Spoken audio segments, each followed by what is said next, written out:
bonsoir à tous. À la une de ce journal, le couvre-feu instauré dans les régions anglophones peine à dissiper les inquiétudes et la psychose chez les populations entre les attaques perpétrées contre des gendarmes et une série d'incendies vécus dans des écoles. Le climat social se dégrade davantage sur le théâtre de la crise anglophone, alors que le gouvernement se limite jusqu'ici à un renforcement du dispositif sécuritaire. Des ténors de l'opposition veulent ressusciter une tripartite pour désamorcer cette grave crise sociopolitique dans les régions anglophones. La cote d'alerte est atteinte dans le 6e arrondissement de Yaoundé. Les populations résidentes dans une vallée sont sous la menace d'un éboulement de terrain. Exposées à un risque élevé de catastrophe, elles partagent leur calvaire dans ce journal.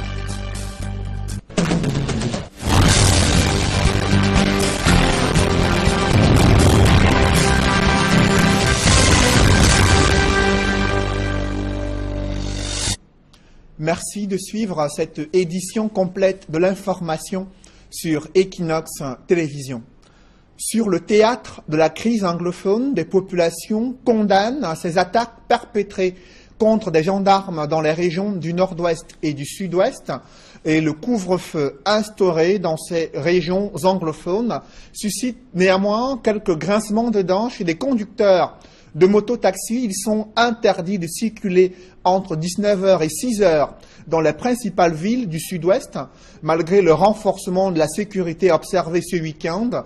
L'on note que des élèves du lycée bilingue de Mabanda ont peur de retourner sur le campus scolaire après l'incendie survenu dans cet établissement scolaire.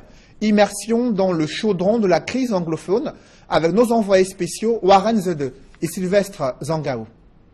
Vendredi, alors que le gouverneur de la région du Sud-Ouest, Bernard Okalabilai, vient de prendre un ensemble de mesures visant à renforcer la sécurité des personnes et des biens dans l'ensemble de cette région, cette salle de classe du lycée de Mabanda dans la ville de Kumba est en feu un peu après minuit.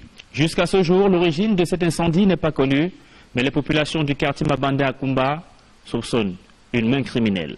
Le lycée bilingue de Mabanda dans l'arrondissement de Kumba 2e a ainsi été visité par les flammes pour la seconde fois, après le premier incendie survenu au mois d'avril dernier. Généralement bruyant, même le samedi, où les cours sont effectifs, c'est un établissement scolaire plutôt désert qui nous accueille. Non loin de là, au domicile de ses parents, nous faisons la rencontre de Orné Lakama, élève en classe de From 1, l'équivalent de la classe de 6e chez les francophones. La jeune élève est très déçue par ce qui arrive à son établissement scolaire. Maintenant qu'on a compris qu'on a brûlé notre école, je ne sais pas, je suis peur parce que on va commencer notre examen et si on n'écrit pas notre examen, on n'est pas dans la classe supérieure.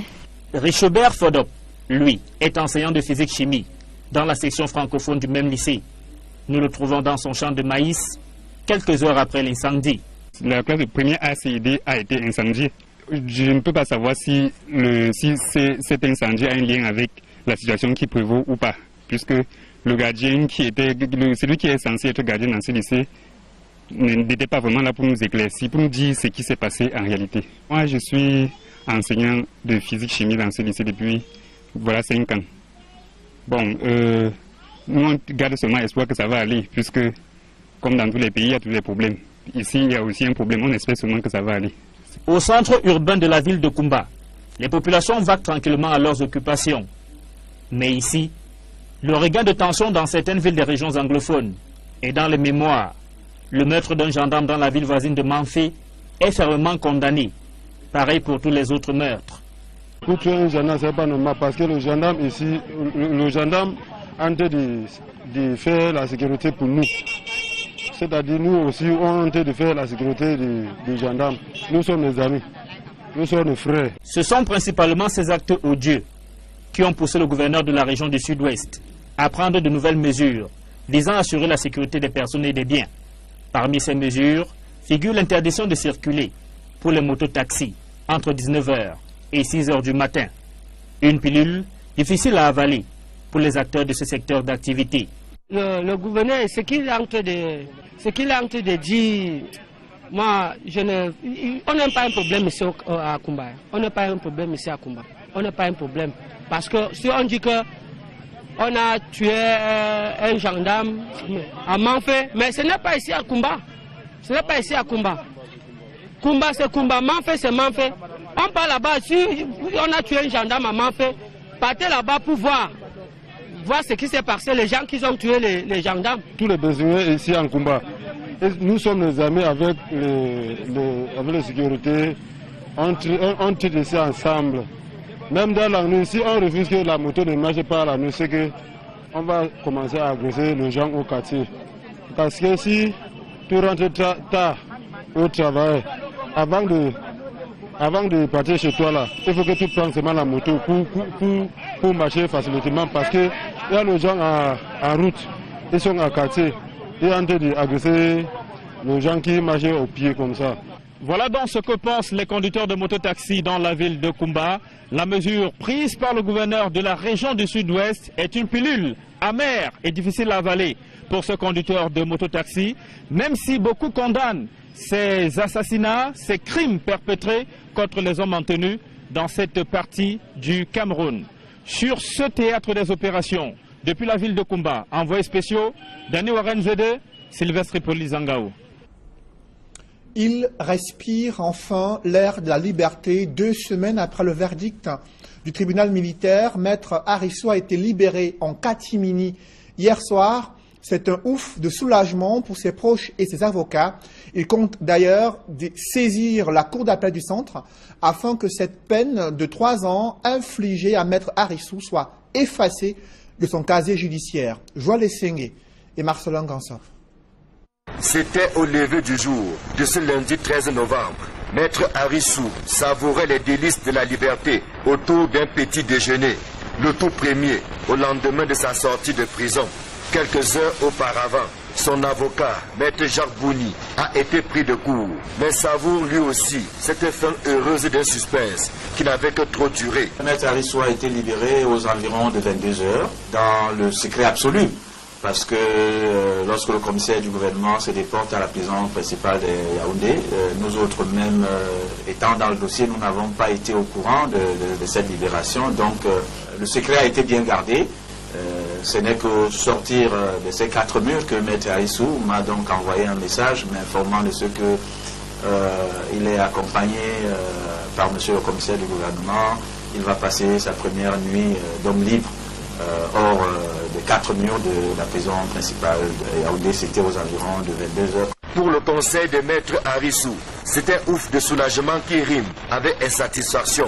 Lorsque vous êtes accablé de ce genre d'accusations, d'assassinat, de port d'armes de guerre, de révolutions, de tentatives de renversement des institutions, d'outrage au chef de l'État, vous imaginez que c'est du lourd.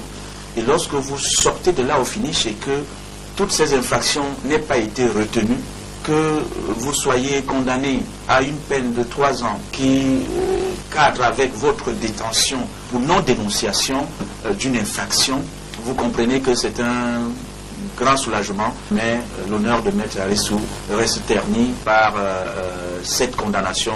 C'est la raison pour laquelle le Conseil a fait appel à la suite de la décision rendue récemment par le tribunal militaire de Yaoundé. Il est question, soutient Maître Jacques Bouni, que son client, dont l'honneur a été piétiné, soit rétabli dans sa dignité. Parce que pour nous, ce dossier n'avait rien de criminel, n'avait rien de délictuel concernant Maître Arissou. Parce que lorsque nous avons suivi le déroulé de la motivation, Maître Arissou était plus une victime dans cette affaire qu'un acteur. On se retrouve à voir Maître Arissou condamné à 3 ans. Pour nous, simplement, c'est qu'il fallait quand même que ceux qui ont poursuivi Maître Arissou ne perdent pas la face. Ça veut dire qu'au fond, il n'y avait rien. C'est d'ailleurs ce que je pense. Lorsque la justice se rend compte que ceux qui ont poursuivi se sont trompés, il n'y a pas de honte à dire que nous sommes trompés en libérant la personne. La justice n'arrondit pas les âmes. Cela va de l'honneur de la justice de reconnaître qu'une personne était poursuivie à tort. En liberté depuis dimanche soir, Maître Arissou préfère pour l'instant se tenir loin des objectifs des caméras et micros des journalistes. Mais il va bien tel que rassure son avocat. Quand tout à l'heure nous appelions, il était justement au commissariat en train de refaire sa carte nationale d'identité qui s'est permis entre-temps. La première démarche que Maître Ayoussaï a fait, il m'a appelé Maître, ma carte, il faut que j'aille faire ma carte. Je lui ai dit c'est une bonne chose. Impliqué dans les affaires, Michel Thierry Atangana et Nomeyomese et aujourd'hui Maître Arissou. Maître Jacques Bouni a réussi à tous les coups à obtenir gain de cause au profit de ses clients, chose plutôt rare au regard de la complexité des différents dossiers. La lenteur observée dans la libération de Maître Arissou est une pilule amère pour ses avocats, alors que la décision du tribunal militaire était favorable à une libération immédiate. Il a passé encore 2 semaines en prison, ce qui fait dire à ses avocats que la justice camerounaise est prise en otage par le pouvoir exécutif au Cameroun. Je vous propose d'écouter les explications et l'analyse de Maître Bouni, Jacques Bouni, avocat de Maître Arissou. Maître Arissou est incarcéré le 9 octobre 2014, je crois, et ça veut dire que le 9 octobre 2017, ça a fait exactement 3 ans. Mais la décision étant tombée quelques semaines après, le 30 octobre, ça veut dire qu'il avait déjà passé plus de temps que sa condamnation. Mais plus grave encore, après cette condamnation où le tribunal avait fait tous ces constats et demandait qu'on le mette immédiatement en liberté, il a encore dû passer 2 semaines en prison. Pour nous, c'est inadmissible, c'est scandaleux, c'est intolérable dans un état de droit. Lorsqu'une juridiction a rendu une décision, même si c'est l'État du Cameroun, on se soumet, on n'attend pas l'autorisation d'une quelconque hiérarchie parce que c'est un peu manquer de respect à notre système judiciaire. Parce que nous savons ce que c'est que la liberté. Elle est sacrée. Imaginez un seul instant, hypothèse d'école, 2 jours après que Maître Arissou décède. À qui la faute? 1 semaine, 2 semaines, qu'il lui arrive malheur en prison. Comme nous connaissons bien le bal, chacun va commencer à rejeter la responsabilité sur quelqu'un d'autre. Non. Il faut que ce genre de pratique cesse. Donc il faudrait qu'on revienne à l'orthodoxie de l'exécution des décisions en matière pénale. Lorsque vous êtes libéré, les résultats d'audience vont à la prison. Le régisseur a une seule obligation, c'est de mettre la personne en liberté. On n'attend pas les instructions d'une administration lorsque le judiciaire a tranché. Moi, j'ai ressenti cela comme un manque de respect à notre système judiciaire. Et sur le front de guerre contre le terrorisme, l'engagement des paracommandos a été célébré lors de la fête des parachutistes dans la région de l'Ouest, une occasion pour ces militaires de démontrer leurs compétences devant le haut commandement de l'armée. Mama Soufor, Dalastiana et Jean-Paul Chouniat. Dernière manœuvre d'atterrissage d'un MA-60 de l'armée de l'air. À son bord, la fine crème des forces armées et le ministre délégué à la présidence chargé de la défense. Tous viennent rehausser l'éclat de la fête du parachutiste. C'est un honneur particulier pour nous, ce jour, pour que vous puissiez venir honorer de votre illustre présence cette modeste fête des parachutistes. 3 temps forts marquent l'événement. Tout d'abord, honneur à la mémoire des paracommandos tombés sur le champ de bataille. Nous vous rendons un vibrant hommage. Vous resterez à jamais gravés dans nos mémoires et vos noms éternellement écrits en lettres d'or dans l'histoire de notre pays. Parmi ces invités de marque à la fête du parachutiste, des éléments du BETAP à la retraite, honorés pour leur sacrifice dans la défense de l'intégrité territoriale du pays. Cet ancien combattant du BETAP remémore les moments difficiles vécus lors du conflit frontalier avec le Nigeria. L'un des pires moments de ma carrière, c'est quand j'ai perdu mon tout premier militaire ici. De ces souvenirs empreints d'émotion, place au bouquet final avec la démonstration du savoir-faire des éléments du BETAP. Le ministre de la Défense, le chef d'état-major des armées, le général de corps d'armée René-Claude Meka, le chef d'état-major de l'armée de terre, le général de division Baba Soulé, le chef d'état-major de l'armée de l'air, le général de brigade Jean-Calvin Mouma et tous les officiers généraux apprécient la parade air-sol des paracommandos du BETAP. Je transmets solennellement à tous les militaires du BETAP la très haute appréciation du chef de l'État, chef des armées, pour l'engagement, le sens du devoir de sacrifice, le courage avec lequel ils se sont toujours acquittés de leur mission. Le show aérien terminé, le ministre Joseph Bétia Somo et sa suite prennent congé de la grande famille du BETAP en fête sur sa base de Koutaba. La cote d'alerte et attente, je vous le disais en titre, des populations résidentes dans une vallée sont sous la menace d'un éboulement de terrain. À Etouguébé, un quartier situé dans le 6e arrondissement de Yaoundé, dans certaines zones, des fissures apparaissent sur une route en terre, des risques d'effondrement sont élevés et ont conduit à l'interdiction de la circulation des voitures sur ces routes en terre. Nos reporters Joël Essengue et Marcelin Gansop ont pu vivre cette peur qui hante les populations résidentes dans ces zones à risque à Etouguébé, dans le 6e arrondissement de Yaoundé. Reportage. La profondeur du ravin et du genre a donné le vertige, même aux plus courageux. Nous sommes au quartier Etouguébé 2, lieu dit Cité des Anges. Mais rassurez-vous, ce qui se passe ici n'a rien d'angélique. Au contraire, ça frôle plutôt la terreur. Ce qui s'est passé tout récemment, c'est le fait que les déchets, les ordures, les poubelles des gens, au lieu de jeter dans des bacs à ordures, ils le mettaient dans des rigoles où l'eau passe. Alors ces déchets ont bloqué et l'eau n'avait plus son passage. Et quand l'eau veut son passage, ça détruit tout ce que ça trouve. Ça a traversé et c'est revenu par là. C'est ça qui a causé tout cet éboulement-là. Au point d'amener le propriétaire de cette maison à déménager, abandonnant sa moto, ainsi que d'autres effets personnels. C'est avec beaucoup de chance que la pluie, l'eau n'est pas arrivée chez lui. Tel que vous voyez vous-même, si ce petit mur ici n'avait pas été, en fait on va même dire que c'est la grâce de Dieu. Parce que quand l'eau veut passer, ça passe. Ils auraient pu se retrouver emportés par l'eau. Parce que les toilettes même, ça a été emporté, l'eau a mené. Tout va, quand vous regardez, il y a une autre maison qui était là. L'eau a détruit ça aussi. La menace est telle que la route qui traverse le quartier est désormais coupée en deux. Seuls les piétons et les engins à 2 roues sont autorisés à circuler. L'on a compris ici que prévenir vaut mieux que guérir. Nous avons essayé de bloquer d'abord parce que si on laisse les voitures passer ici une semaine, forcément toute cette terre va descendre. Encore que la terre sur laquelle nous sommes là, c'est une terre qui a été mise. Ce n'est pas la terre qui était là avant, c'est une terre qui a été mise. Donc on a d'abord bloqué pour le moment et à cette allure, bientôt il n'y aura même plus de passage par ici. Là.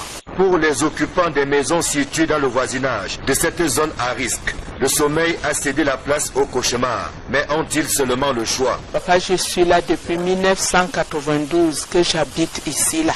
Regardez vous-même ce ravin là, moi je ne connais pas comment je peux faire. Je n'ai pas de moyens pour pouvoir intervenir. Ma force ne peut venir que vraiment de l'État.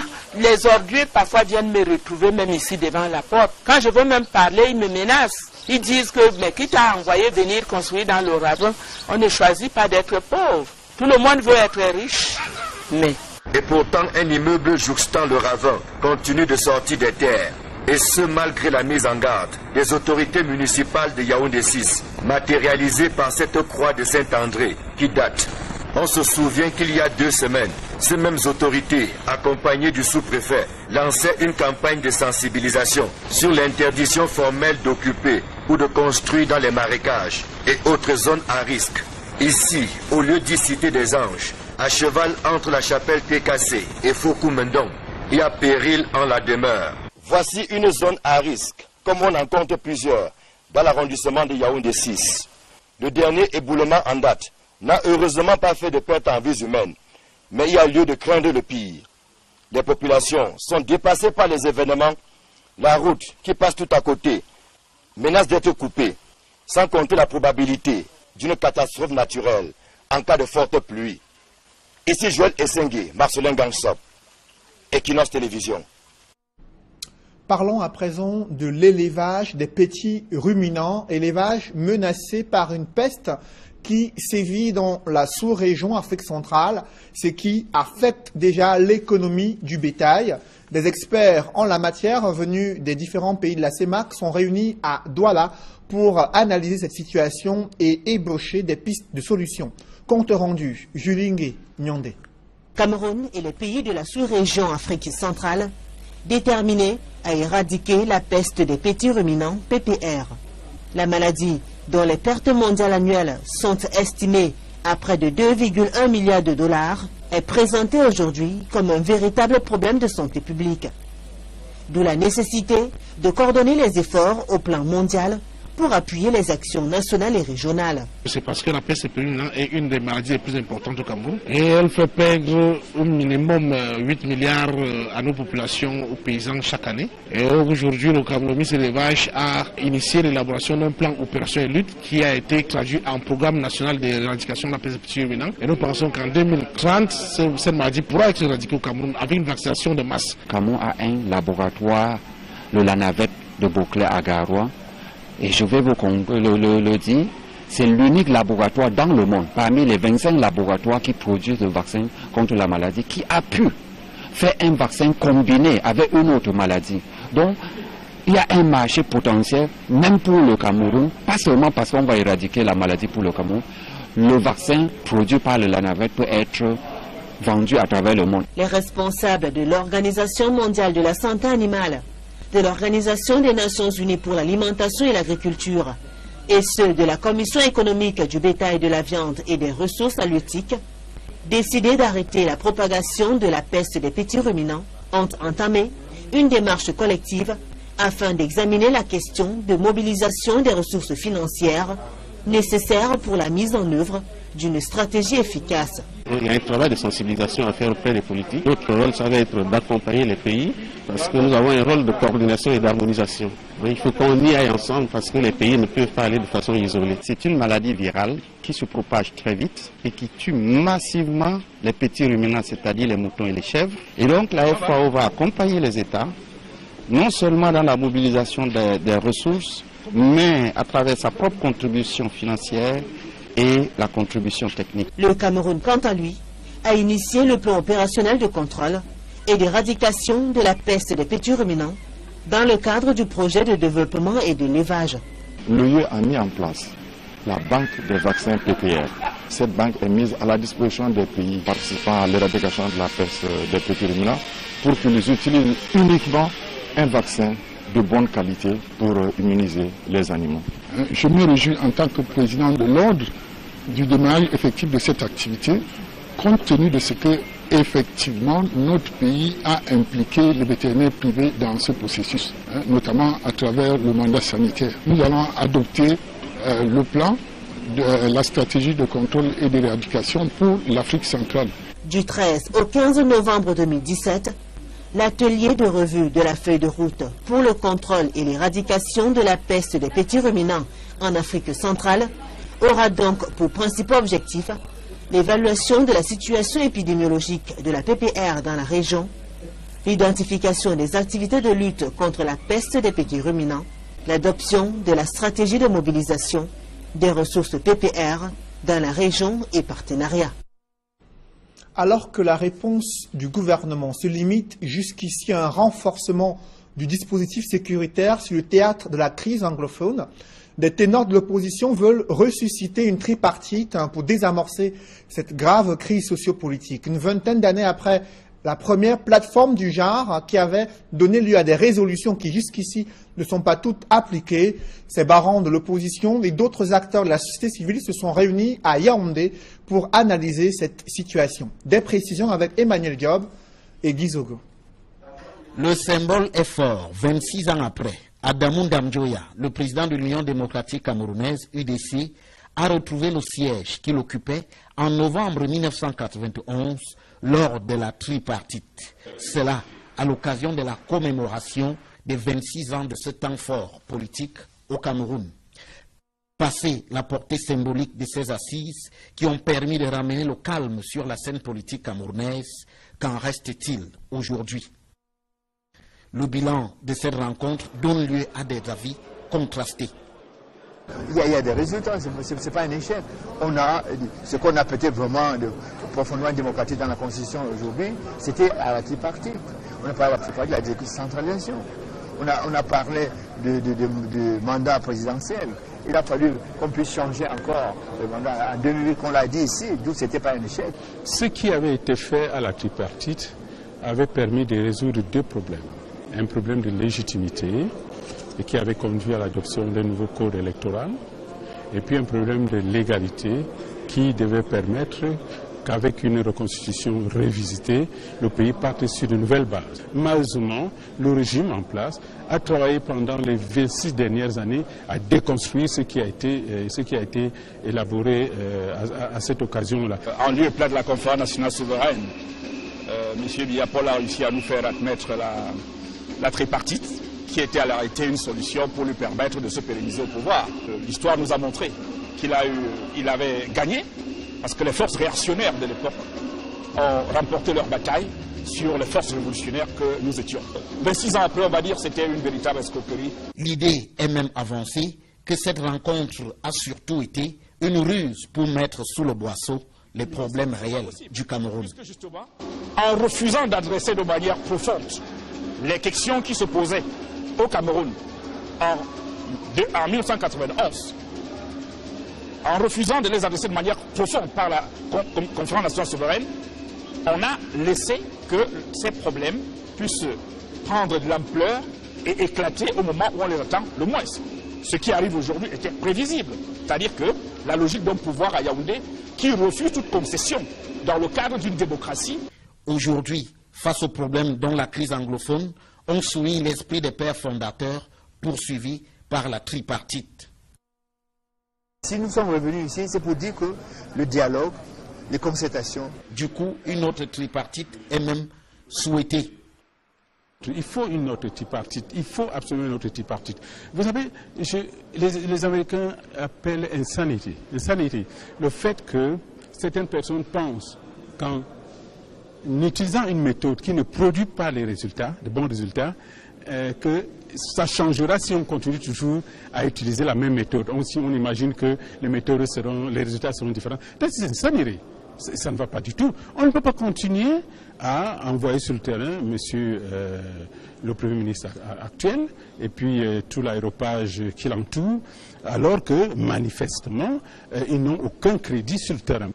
À l'opposé, la question est vue sous l'angle du rapport des forces. Cela en appelant à reconstruire l'altérité face au pouvoir. Aujourd'hui, l'idée d'un dialogue est farfelue parce que les forces ne sont pas capables d'amener le gouvernement à forcément accepter ce qu'il ne voudrait pas accepter. Il faut reconstruire le mécanisme d'évolution de pouvoir. D'abord en résolvant le problème qui est ponctuel, qui est la crise anglophone, et sa résolution passe par une négociation directe entre l'ordre gouvernement de Yaoundé et le leadership légitime anglophone.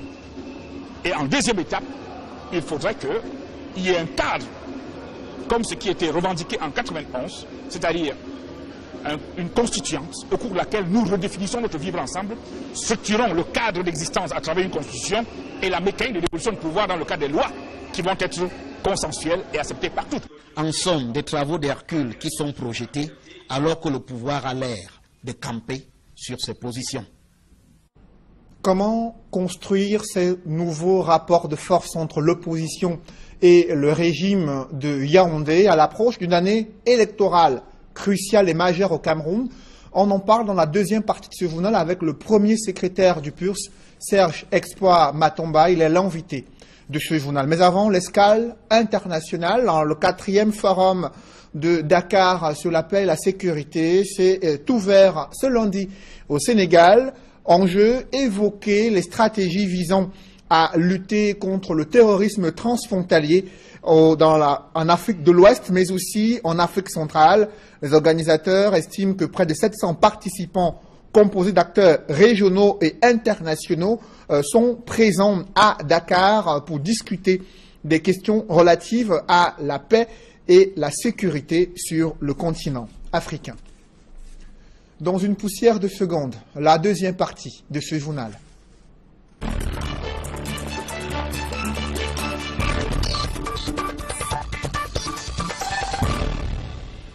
Je reçois sur ce plateau le premier secrétaire du PURS, Serge Espoir Matomba. Bonsoir. Bonsoir.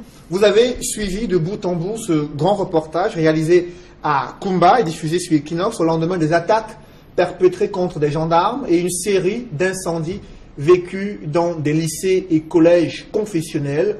Comment analysez-vous la situation dans ces régions anglophones aujourd'hui? Alors, il faut dire que nous sommes peinés de constater ce qui se passe aujourd'hui. Et nous sommes beaucoup plus peinés parce qu'au début, n'est-ce pas, de cette crise, nous avons invité le gouvernement, M. Biya, à prendre des mesures nécessaires, c'est-à-dire qu'en menant un dialogue inclusif, un dialogue avec des acteurs crédibles pour que nous puissions sortir de cette crise, mais nous avons constaté tous ensemble que les 3 missions du Premier ministre, de Philemon Nya, ont échoué. Et aujourd'hui, nous assistons à une escalade comme celle-là et nous avons beaucoup de la peine, tout en condamnant avec la dernière énergie l'assassinat, n'est-ce pas, de nos forces de défense, des hommes en tenue. Nous ne pouvons pas tolérer cela. Et comme nous condamnons aussi toute idée de sécession dans le pays, mais nous continuons de croire qu'avec un dialogue inclusif, nous pouvons véritablement sortir de cette crise. Mais alors, nous sommes allés jusqu'à proposer qui sont les acteurs qui peuvent participer, n'est-ce pas, à ce dialogue-là. Nous avons parlé... Mastomba, vous avez vu le Premier ministre et d'autres délégations des élites qui sont allées rencontrer les populations, qui ont pris des doléances et qui ont promis de les transmettre au chef de l'État afin qu'il trouve des solutions profondes à cette crise anglophone. Comment appréciez-vous la démarche? Il faut comprendre déjà qu'il y a une véritable crise d'élite. Si ces élites étaient des personnes comprises dans ces zones-là, nous n'en serons pas là. Nous n'en serons pas là. Alors, ces élites ne sont plus, les populations ne s'identifient plus à ces personnes. Mais celles sur qui les populations s'identifient ont été pour plusieurs incarcérés, d'autres ont été obligés de partir du pays. Mais aujourd'hui, il faut partir sur la base d'un véritable dialogue avec des acteurs crédibles. Nous avons dit, il y a des chefs religieux qui sont là, des chefs traditionnels qui sont écoutés par ces populations. Qu'est-ce qu'on a fait? Est-ce qu'on a impliqué ces derniers dans les négociations ou dans le dialogue, ou alors on est allé consulter ces derniers? C'est-à-dire la démarche. La démarche, lorsqu'elle est fausse, on aura les résultats que nous avons aujourd'hui. Nous sommes vraiment navrés et nous sommes tristes de constater que cette escalade, l'escalade qui est instaurée aujourd'hui de ce côté-là, la vie de certains de nos compatriotes sont ôtées. Alors justement, il y a un renforcement du dispositif sécuritaire pour préserver l'intégrité du territoire du Cameroun et protéger les populations, selon le discours du gouvernement, à la fois dans le nord-ouest et le sud-ouest. Mais cela est-il suffisant pour ramener le calme et ramener un climat social moins délétère dans ces régions? Toutes les solutions prises jusqu'à présent, comme nous les avons dit, qui sont uniquement des solutions cosmétiques, n'ont pas ramené le calme dans ces régions. Alors il faut passer par autre chose. Les mesures sécuritaires ne suffisent pas.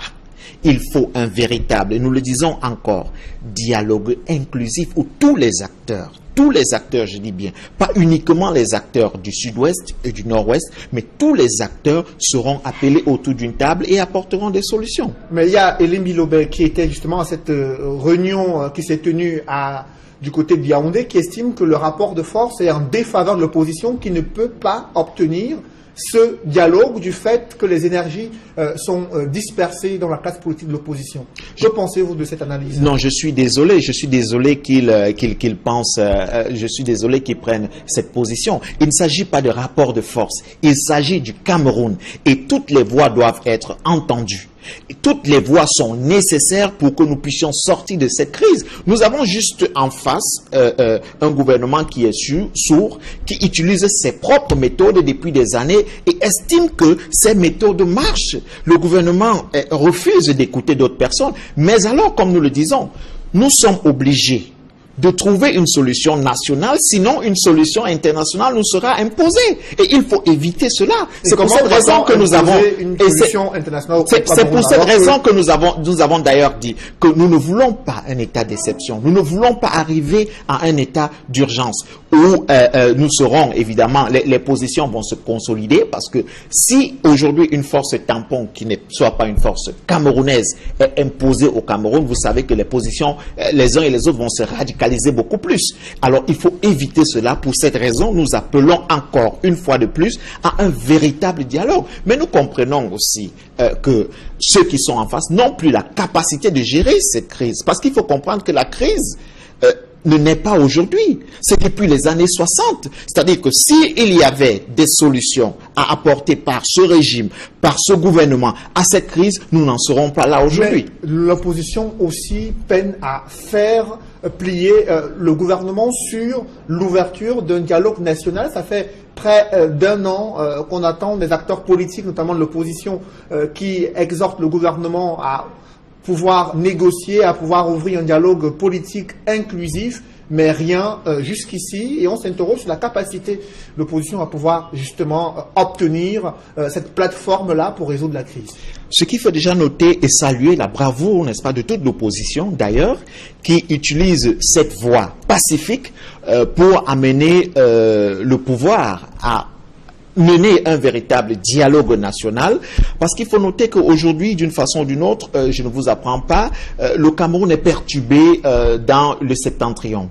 Et nous avons aussi les perturbations qui viennent du côté du nord-ouest et du sud-ouest. Si, parce que nous sommes en train d'aller vers une voie pacifique, le gouvernement n'entend pas, nous avons un autre moyen qui est évidemment l'élection en 2018. C'est pour cette raison qu'aujourd'hui, en voyant l'échec total du pouvoir, nous devons nous organiser à enlever ce régime au pouvoir en 2018, l'an prochain. Donc il faut comprendre que nous ne pouvons pas utiliser la violence pour enlever ce pouvoir, nous ne pouvons pas utiliser les armes pour enlever ce pouvoir parce que les citoyens camerounais vont payer de leur vie et nous ne voulons pas de cela. Nous allons dans un dialogue, nous faisons des propositions, mais nous sommes aussi conscients que nous parlons à des sourds. Il faut donc passer à autre chose. Et autre chose, c'est véritablement s'organiser pour qu'ensemble nous puissions déloger ceux-là qui jusqu'ici sont incapables de diriger cette nation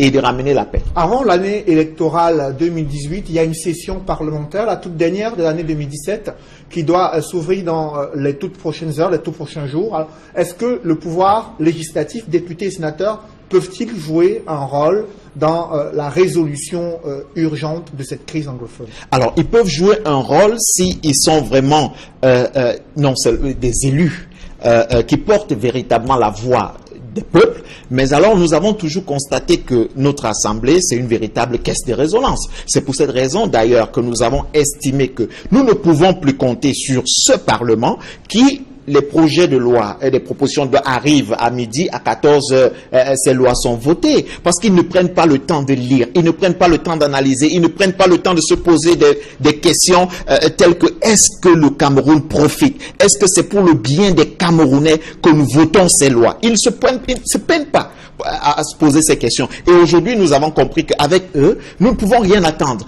Vous savez, c'est une assemblée qui est plus ou moins aux ordres. Et il faut changer cette méthode. C'est pour cette raison que nous avons lancé d'ailleurs une opération de 100 députés sur 180 et 300 mairies. Parce que nous estimons qu'il faut avec complètement... le processus électoral tel qu'il est critiqué par avec le processus... pouvoir atteindre ces chiffres-là. Écoutez, avec le processus électoral, si l'opposition est véritablement organisée, écoutez, nous allons atteindre ces chiffres, ou nous allons même dépasser ces chiffres. Mais il faut commencer à enlever de la tête des Camerounais que rien n'est possible. Des choses sont possibles. Aujourd'hui, je suis un élu. Je suis sur votre plateau. Ce n'est pas une faveur. Je n'ai pas bénéficié d'une faveur.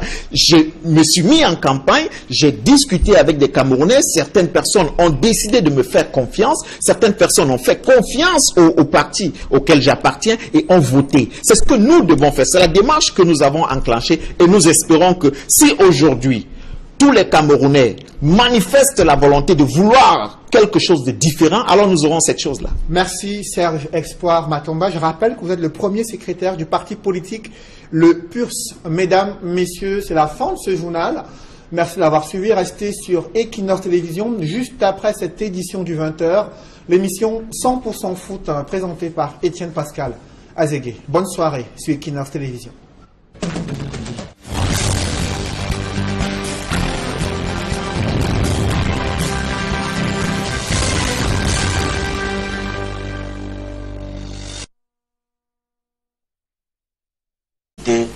Poursuivi à tort. En liberté depuis dimanche soir, Maître Harissou préfère pour l'instant se tenir loin des objectifs des caméras et micros des journalistes. mais il va bien, tel que rassure son avocat. Quand tout à l'heure nous nous appelions, il était justement au commissariat en train de refaire sa carte nationale d'identité qui s'est permis entre-temps. La première démarche que Maître Aïssa a fait, il m'a appelé Maître, ma carte, il faut que j'aille faire ma carte. Je lui ai dit c'est une bonne chose. Impliqué dans les affaires, Michel Thierry Atangana et Nomeyomese. Et aujourd'hui, Maître Arissou, Maître Jacques Bouni a réussi à tous les coups à obtenir gain de cause au profit de ses clients. Chose plutôt rare au regard de la complexité des différents dossiers. La lenteur observée dans la libération de Maître Arissou est une pilule amère pour ses avocats, alors que la décision du tribunal militaire était favorable à une libération immédiate. Il a passé encore 2 semaines en prison, ce qui fait dire à ses avocats que la justice camerounaise est prise en otage par le pouvoir exécutif au Cameroun. Je vous propose d'écouter les explications et l'analyse de Maître Bouni, Jacques Bouni, avocat de Maître Arissou. Maître Arissou est incarcéré le 9 octobre 2014, je crois, et ça veut dire que le 9 octobre 2017, ça a fait exactement 3 ans. Mais la décision étant tombée quelques semaines après, le 30 octobre, ça veut dire qu'il avait déjà passé plus de temps que sa condamnation. Mais plus grave encore, après cette condamnation où le tribunal avait fait tous ces constats et demandait qu'on le mette immédiatement en liberté, il a encore dû passer 2 semaines en prison. Pour nous, c'est inadmissible, c'est scandaleux, c'est intolérable dans un état de droit. Lorsque une juridiction a rendu une décision, même si c'est l'État du Cameroun, on se soumet, on n'attend pas l'autorisation d'une quelconque hiérarchie, parce que c'est un peu manquer de respect à notre système judiciaire. Parce que nous savons ce que c'est que la liberté. Elle est sacrée. Imaginez un seul instant, hypothèse d'école, 2 jours après que Maître Arissou décède. À qui la faute?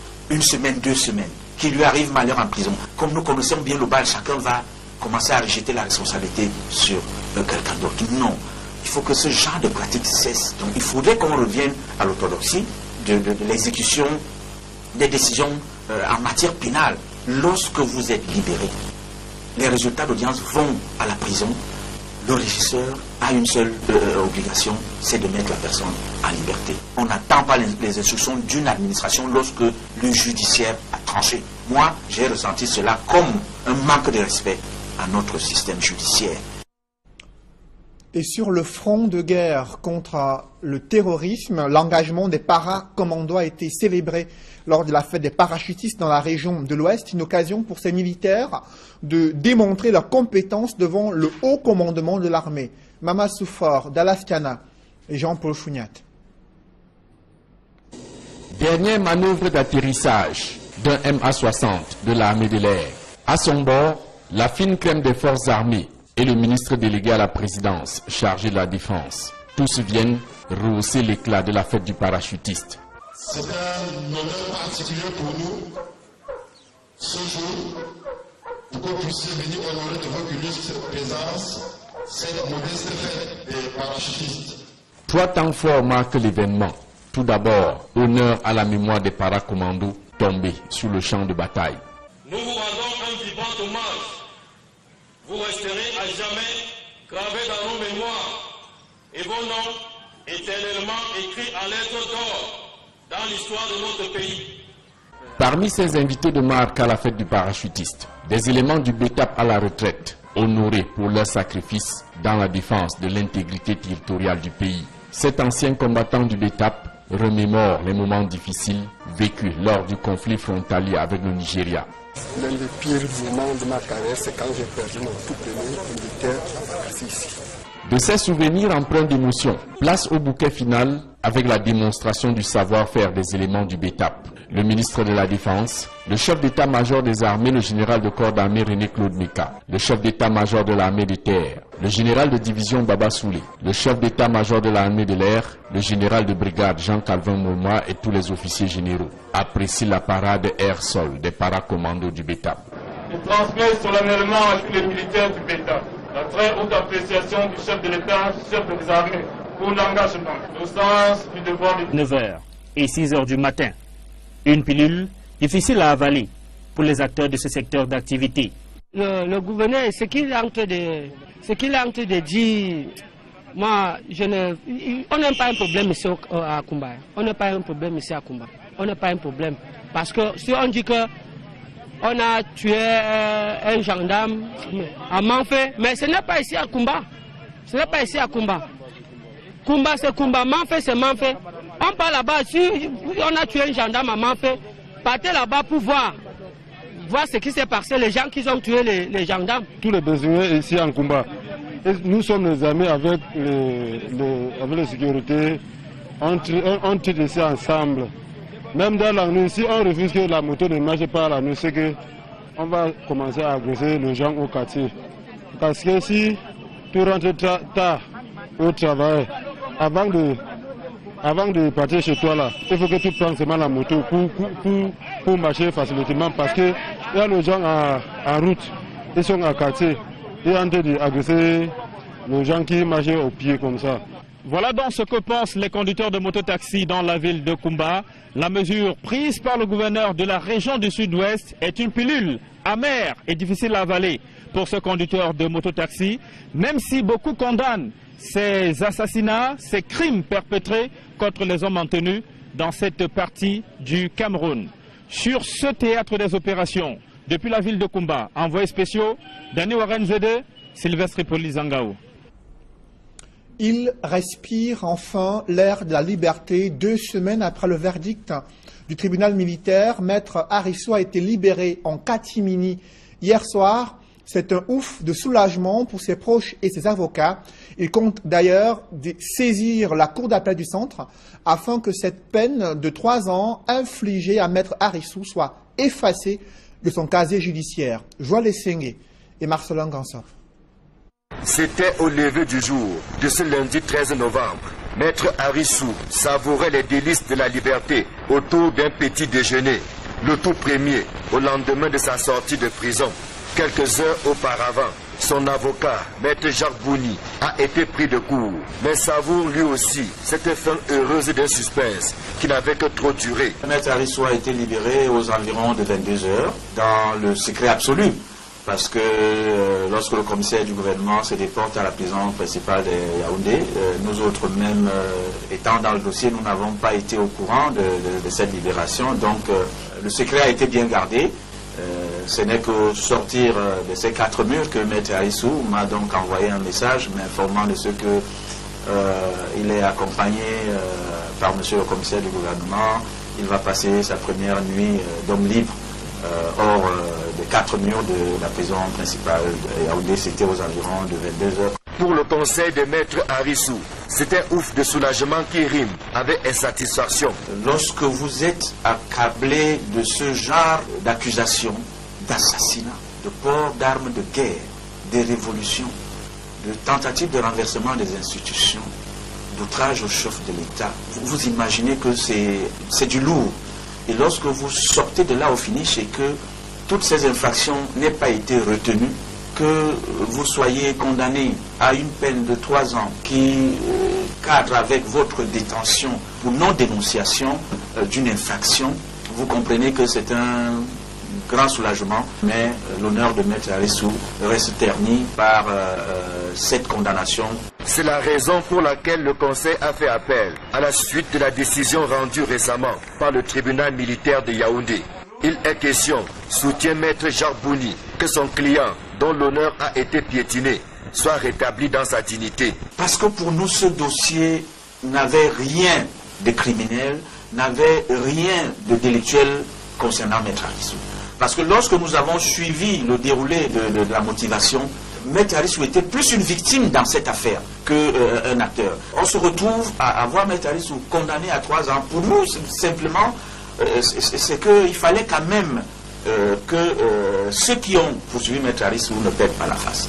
Ça veut dire qu'au fond, il n'y avait rien. C'est d'ailleurs ce que je pense. Lorsque la justice se rend compte que ceux qui ont poursuivi se sont trompés, il n'y a pas de honte à dire que nous sommes trompés en libérant la personne.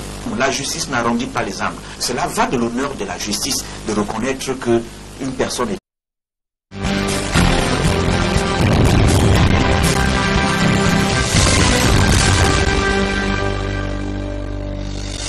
Bonsoir à tous. À la une de ce journal, le couvre-feu instauré dans les régions anglophones peine à dissiper les inquiétudes et la psychose chez les populations entre les attaques perpétrées contre des gendarmes et une série d'incendies vécus dans des écoles. Le climat social se dégrade davantage sur le théâtre de la crise anglophone, alors que le gouvernement se limite jusqu'ici à un renforcement du dispositif sécuritaire. Des ténors de l'opposition veulent ressusciter une tripartite pour désamorcer cette grave crise sociopolitique dans les régions anglophones. La cote d'alerte est atteinte dans le 6e arrondissement de Yaoundé. Les populations résidentes dans une vallée sont sous la menace d'un éboulement de terrain, exposées à un risque élevé de catastrophe. Elles partagent leur calvaire dans ce journal.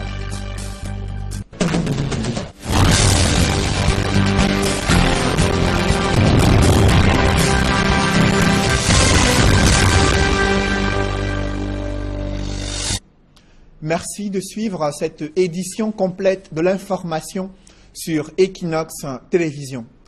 Sur le théâtre de la crise anglophone, des populations condamnent ces attaques perpétrées contre des gendarmes dans les régions du nord-ouest et du sud-ouest, et le couvre-feu instauré dans ces régions anglophones suscite néanmoins quelques grincements de dents chez des conducteurs de mototaxis. Ils sont interdits de circuler entre 19h et 6h dans les principales villes du sud-ouest, malgré le renforcement de la sécurité observé ce week-end. L'on note que des élèves du lycée bilingue de Mabanda ont peur de retourner sur le campus scolaire après l'incendie survenu dans cet établissement scolaire. Immersion dans le chaudron de la crise anglophone avec nos envoyés spéciaux Warren Zede et Sylvestre Zangao. Vendredi, alors que le gouverneur de la région du Sud-Ouest, Bernard Okela-Bilay, vient de prendre un ensemble de mesures visant à renforcer la sécurité des personnes et des biens dans l'ensemble de cette région, cette salle de classe du lycée de Mabanda dans la ville de Kumba est en feu un peu après minuit. Jusqu'à ce jour, l'origine de cet incendie n'est pas connue, mais les populations du quartier Mabanda à Kumba soupçonnent une main criminelle. Le lycée bilingue de Mabanda dans l'arrondissement de Kumba 2e a ainsi été visité par les flammes pour la seconde fois, après le premier incendie survenu au mois d'avril dernier. Généralement bruyant, même le samedi, où les cours sont effectifs, c'est un établissement scolaire plutôt désert qui nous accueille. Non loin de là, au domicile de ses parents, nous faisons la rencontre de Orné Lakama, élève en classe de From 1, l'équivalent de la classe de 6e chez les francophones. La jeune élève est très déçue par ce qui arrive à son établissement scolaire. Maintenant qu'on a compris qu'on a brûlé notre école, je ne sais pas, je suis peur parce qu'on va commencer notre examen et si on n'écrit pas notre examen, on n'est pas dans la classe supérieure. Richobert Fodop, lui, est enseignant de physique-chimie dans la section francophone du même lycée. Nous le trouvons dans son champ de maïs quelques heures après l'incendie. La classe de première ACD a été incendiée. Je ne peux pas savoir si cet incendie a un lien avec la situation qui prévaut ou pas, puisque le gardien celui qui est censé être gardien dans ce lycée n'était pas vraiment là pour nous éclaircir, pour nous dire ce qui s'est passé en réalité. Moi, je suis enseignant de physique-chimie dans ce lycée depuis 5 ans. Bon, nous on garde seulement espoir que ça va aller, puisque comme dans tous les pays, il y a tous les problèmes. Ici, il y a aussi un problème, on espère seulement que ça va aller. Au centre urbain de la ville de Kumba, les populations vaquent tranquillement à leurs occupations. Mais ici, le regain de tension dans certaines villes des régions anglophones et dans les mémoires, le meurtre d'un gendarme dans la ville voisine de Manfé est fermement condamné. Pareil pour tous les autres meurtres. Pour tuer un gendarme, ce n'est pas normal parce que le gendarme ici, le gendarme en train de faire la sécurité pour nous. C'est-à-dire nous aussi, on est en train de faire la sécurité des gendarmes. Nous sommes les amis, nous sommes les frères. Ce sont principalement ces actes odieux qui ont poussé le gouverneur de la région du Sud-Ouest à prendre de nouvelles mesures visant à assurer la sécurité des personnes et des biens. Parmi ces mesures figure l'interdiction de circuler pour les mototaxis entre 19... À près de 2,1 milliards de dollars est présenté aujourd'hui comme un véritable problème de santé publique. D'où la nécessité de coordonner les efforts au plan mondial pour appuyer les actions nationales et régionales. C'est parce que la peste périurminale est une des maladies les plus importantes au Cameroun et elle fait perdre au minimum 8 milliards à nos populations, aux paysans chaque année. Et aujourd'hui, le Cameroun, ministre de l'élevage, a initié l'élaboration d'un plan opération et lutte qui a été traduit en programme national d'éradication de la peste périurminale. Et nous pensons qu'en 2030, cette maladie pourra être éradiquée au Cameroun avec une vaccination de masse. Cameroun a un laboratoire, le Lanavet de Beauclerc à Garoua. Et je vais vous le dire, c'est l'unique laboratoire dans le monde, parmi les 25 laboratoires qui produisent le vaccin contre la maladie, qui a pu faire un vaccin combiné avec une autre maladie. Donc, il y a un marché potentiel, même pour le Cameroun, pas seulement parce qu'on va éradiquer la maladie pour le Cameroun. Le vaccin produit par le Lanavet peut être vendu à travers le monde. Les responsables de l'Organisation mondiale de la santé animale, de l'Organisation des Nations Unies pour l'alimentation et l'agriculture, et ceux de la Commission économique du bétail, de la viande et des ressources halieutiques, décidés d'arrêter la propagation de la peste des petits ruminants, ont entamé une démarche collective afin d'examiner la question de mobilisation des ressources financières nécessaires pour la mise en œuvre d'une stratégie efficace. Il y a un travail de sensibilisation à faire auprès des politiques. Notre rôle, ça va être d'accompagner les pays parce que nous avons un rôle de coordination et d'harmonisation. Il faut qu'on y aille ensemble parce que les pays ne peuvent pas aller de façon isolée. C'est une maladie virale qui se propage très vite et qui tue massivement les petits ruminants, c'est-à-dire les moutons et les chèvres. Et donc la FAO va accompagner les États, non seulement dans la mobilisation des ressources, mais à travers sa propre contribution financière et la contribution technique. Le Cameroun, quant à lui, a initié le plan opérationnel de contrôle et d'éradication de la peste des petits ruminants dans le cadre du projet de développement et de l'élevage. L'UE a mis en place la banque des vaccins PPR.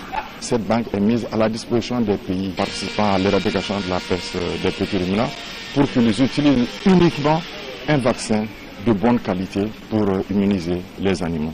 Je me réjouis en tant que président de l'ordre du démarrage effectif de cette activité, compte tenu de ce que, effectivement, notre pays a impliqué les vétérinaires privés dans ce processus, notamment à travers le mandat sanitaire. Nous allons adopter le plan de la stratégie de contrôle et d'éradication pour l'Afrique centrale. Du 13 au 15 novembre 2017, l'atelier de revue de la feuille de route pour le contrôle et l'éradication de la peste des petits ruminants en Afrique centrale aura donc pour principal objectif l'évaluation de la situation épidémiologique de la PPR dans la région, l'identification des activités de lutte contre la peste des petits ruminants, l'adoption de la stratégie de mobilisation des ressources PPR dans la région et partenariat. Alors que la réponse du gouvernement se limite jusqu'ici à un renforcement du dispositif sécuritaire sur le théâtre de la crise anglophone, des ténors de l'opposition veulent ressusciter une tripartite pour désamorcer cette grave crise sociopolitique. Une vingtaine d'années après la première plateforme du genre qui avait donné lieu à des résolutions qui jusqu'ici ne sont pas toutes appliquées, ces barons de l'opposition et d'autres acteurs de la société civile se sont réunis à Yaoundé pour analyser cette situation. Des précisions avec Emmanuel Diop et Guy Zogo. Le symbole est fort, 26 ans après. Adamou Ndamjoya, le président de l'Union démocratique camerounaise, UDC, a retrouvé le siège qu'il occupait en novembre 1991 lors de la tripartite. Cela à l'occasion de la commémoration des 26 ans de ce temps fort politique au Cameroun.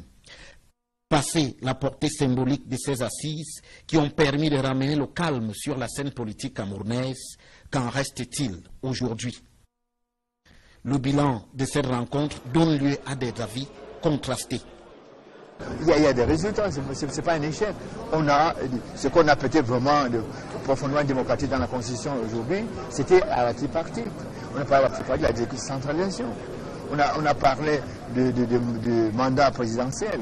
Il a fallu qu'on puisse changer encore le mandat. En 2008, qu'on l'a dit ici, d'où ce n'était pas un échec. Ce qui avait été fait à la tripartite avait permis de résoudre deux problèmes. Un problème de légitimité et qui avait conduit à l'adoption d'un nouveau code électoral. Le courage avec lequel ils se sont toujours acquittés de leur mission. Le show aérien terminé, le ministre Joseph Betty Assomo et sa suite prennent congé de la grande famille du Bétap en fête sur sa base de Koutaba. La cote d'alerte fait attente, je vous le disais en titre, des populations résidentes dans une vallée sont sous la menace d'un éboulement de terrain. À Etouguébé, un quartier situé dans le 6e arrondissement de Yaoundé, dans certaines zones, des fissures apparaissent sur une route en terre, des risques d'effondrement sont élevés et ont conduit à l'interdiction de la circulation des voitures sur ces routes en terre. Nos reporters Joël Essengue et Marcelin Gansop ont pu vivre cette peur qui hante les populations résidentes dans ces zones à risque à Etouguébé, dans le 6e arrondissement de Yaoundé. Reportage. La profondeur du ravin et du genre a donné le vertige, même aux plus courageux. Nous sommes au quartier Etouguébé 2, lieu dit Cité des Anges. Mais rassurez-vous, ce qui se passe ici n'a rien d'angélique. Au contraire, ça frôle plutôt la terreur. Ce qui s'est passé tout récemment, c'est le fait que les déchets, les ordures, les poubelles des gens, au lieu de jeter dans des bacs à ordures, ils le mettaient dans des rigoles où l'eau passe. Alors ces déchets ont bloqué et l'eau n'avait plus son passage. Et quand l'eau veut son passage, ça détruit tout ce que ça trouve. Ça a traversé et c'est revenu par là. C'est ça qui a causé tout cet éboulement-là. Au point d'amener le propriétaire de cette maison à déménager, abandonnant sa moto, ainsi que d'autres effets personnels. C'est avec beaucoup de chance que la pluie, l'eau n'est pas arrivée chez lui. Tel que vous voyez vous-même, si ce petit mur s'il n'avait pas été, en fait on va même dire que c'est la grâce de Dieu, parce que quand l'eau veut passer, ça passe. Ils auraient pu se retrouver emportés par l'eau, parce que les toilettes même, ça a été emporté, l'eau a mené. Tout va, quand vous regardez, il y a une autre maison qui était là, l'eau a détruit ça aussi. La menace est telle que la route qui traverse le quartier est désormais coupée en deux. Seuls les piétons et les engins à 2 roues sont autorisés à circuler. L'on a compris ici que prévenir vaut mieux que guérir. Nous avons essayé de bloquer d'abord parce que si on laisse les voitures passer ici une semaine, forcément toute cette terre va descendre. Encore que la terre sur laquelle nous sommes là, c'est une terre qui a été mise. Ce n'est pas la terre qui était là avant, c'est une terre qui a été mise. Donc on a d'abord bloqué pour le moment et à cette allure, bientôt il n'y aura même plus de passage par ici. Là. Pour les occupants des maisons situées dans le voisinage de cette zone à risque, le sommeil a cédé la place au cauchemar. Mais ont-ils seulement le choix? Papa, je suis là depuis 1992 que j'habite ici. Là. Regardez vous-même ce ravin là, moi je ne connais pas comment je peux faire. Je n'ai pas de moyens pour pouvoir intervenir. Ma force ne peut venir que vraiment de l'État. Les ordures parfois viennent me retrouver même ici devant la porte. Quand je veux même parler, ils me menacent. Ils disent que, mais qui t'a envoyé venir construire dans le ravin? On ne choisit pas d'être pauvre. Tout le monde veut être riche, mais... Et pourtant, un immeuble jouxtant le ravin continue de sortir des terres. Et ce, malgré la mise en garde des autorités municipales de Yaoundé 6, matérialisée par cette croix de Saint-André qui date. On se souvient qu'il y a 2 semaines, ces mêmes autorités, accompagnées du sous-préfet, lançaient une campagne de sensibilisation sur l'interdiction formelle d'occuper ou de construire dans les marécages et autres zones à risque. Ici, au lieu dit Cité des Anges, à cheval entre la chapelle TKC et Foucault-Mendon, il y a péril en la demeure. Voici une zone à risque, comme on en compte plusieurs, dans l'arrondissement de Yaoundé 6. Le dernier éboulement en date n'a heureusement pas fait de perte en vies humaines, mais il y a lieu de craindre le pire. Les populations sont dépassées par les événements, la route qui passe tout à côté menace d'être coupée, sans compter la probabilité d'une catastrophe naturelle en cas de forte pluie. Ici Joël Essengue, Marcelin Gansop, Equinox Télévision.